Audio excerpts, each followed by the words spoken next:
मित्रों सुप्रभात। आज के इस इंफॉर्मेटिव सेशन में आप सबका स्वागत है। दोस्तों आज मैं बात करने जा रहा हूं केंद्रीय वाणिज्य मंत्रालय के द्वारा लिए गए एक फैसला जो जेम पे लागू होता है और उसके बाद बात करूंगा कि जेम है क्या आखिर। तो दोस्तों केंद्रीय वाणिज्य मंत्रालय ने सरकारी ई मार्केट प्लेस जेम जिसको बोलते हैं पर बिकने वाले हर सामान पर वह सामान कहां का बना है इसकी जानकारी देने को कहा है और साथ ही साथ इसे अनिवार्य भी बनाया है।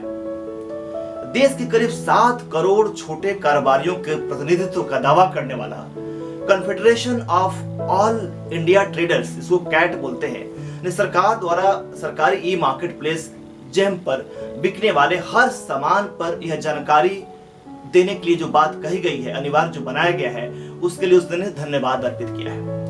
कैट ने चीनी वस्तुओं के बहिष्कार का एक राष्ट्रीय अभियान भारतीय सामान हमारा अभियान बीते 10 जून से चला रहा है। इस अभियान के अंतर्गत भारतीय वस्तुओं को बढ़ावा देने के लिए माननीय मंत्री पीयूष गोयल से सामान बनाने वाले देश लिखने के प्रावधान को आवश्यक करने की मांग की थी।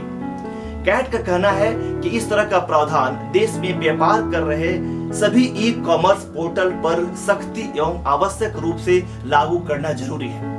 क्योंकि सरकार ने खुद ही अपने सरकारी पोर्टल पर इस कदम की शुरुआत की है, यह एक तरीके से अपने घर से ही शुरुआत करने का एक बड़ा कदम है जिसको अब अन्य सभी ई कॉमर्स पोर्टलों पर तुरंत लागू किया जाना चाहिए।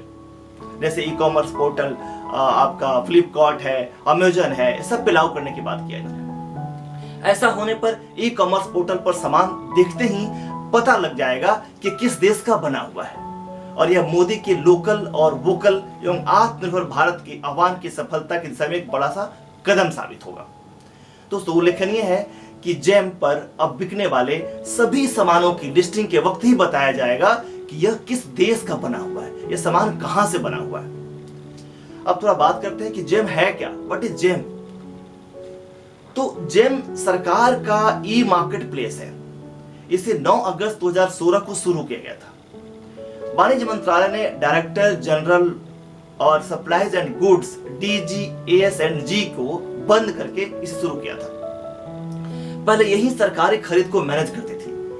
इसकी जगह जेम पूरी तरह से पेपरलेस, कैशलेस और ई मार्केट प्लेस है।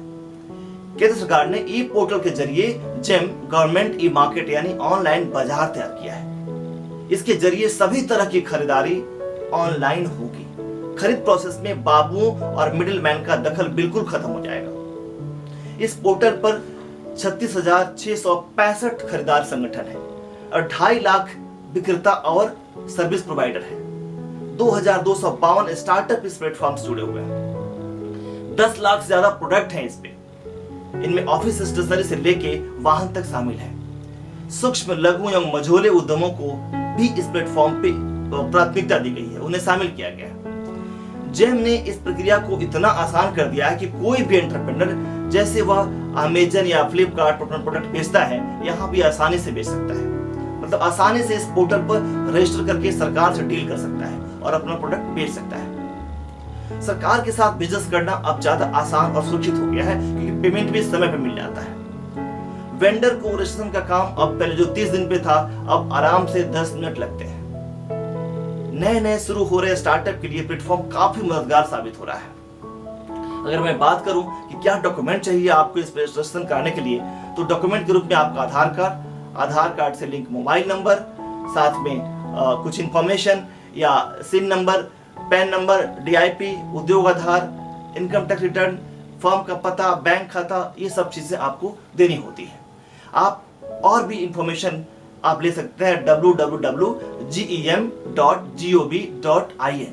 दोस्तों ये एक प्लेटफॉर्म है जो आगे चलकर अगर हम और आप कोशिश करें इसको अपने सामान को प्रोडक्ट यहाँ पे डालें तो ये प्रोडक्ट ये भी जो पोर्टल है एक तरह से फ्लिपकार्ट और अमेजन के मुकाबले खड़ा हो सकता है। हालांकि सरकारी पोर्टल है, कहीं विज्ञापन नहीं है, लोग इसको जानते नहीं हैं और इस पे लोग जाना चाहते नहीं हैं। अगर हम सब इस चीज को सोचे और इसको भी उसी तरह से यूज कर जैसे हम और पोर्टल को यूज करते हैं, जाहिर सी बात है हम इससे भी बेहतर बना सकते हैं और ये भी एक अच्छा मार्केट प्लेस हो सकता है। सरकारी सारी जो चीजें बनती हैं, जो नियमें आती हैं, जो कार्यक्रम शुरू होता है, सिर्फ और सिर्फ प्रचार के अभाव में रह जाता है हम सब तक नहीं पहुंच पाता है। मुझे पता है बहुत सारे लोग अभी भी GEM के बारे में नहीं जानते होंगे, तो मैं उम्मीद करूंगा कि आप gem.gov.in पे जाइए और अपने प्रोडक्ट को वहां पर रजिस्टर करिए, और जैसे आप बेचते हैं फ्लिपकार्ट और अमेजन पे, वैसे ही यहाँ पे बेचिए। और अब ये इसको बढ़ाइए, ताकि आप जो स्वदेशी की बात हम लोग कर रहे हैं, जो हम लोग चीन के माल को यहाँ से बाहर करने, बहिष्कार करने की बात कर रहे हैं, उसमें ये बड़ा ही लाभदायक सिद्ध होगा। तो ये था हमारा इन्फॉर्मेशन आज जेम के बारे में और केंद्रीय मंत्रालय द्वारा, वाणिज्य मंत्रालय द्वारा लिए गए इस फैसले के बारे में।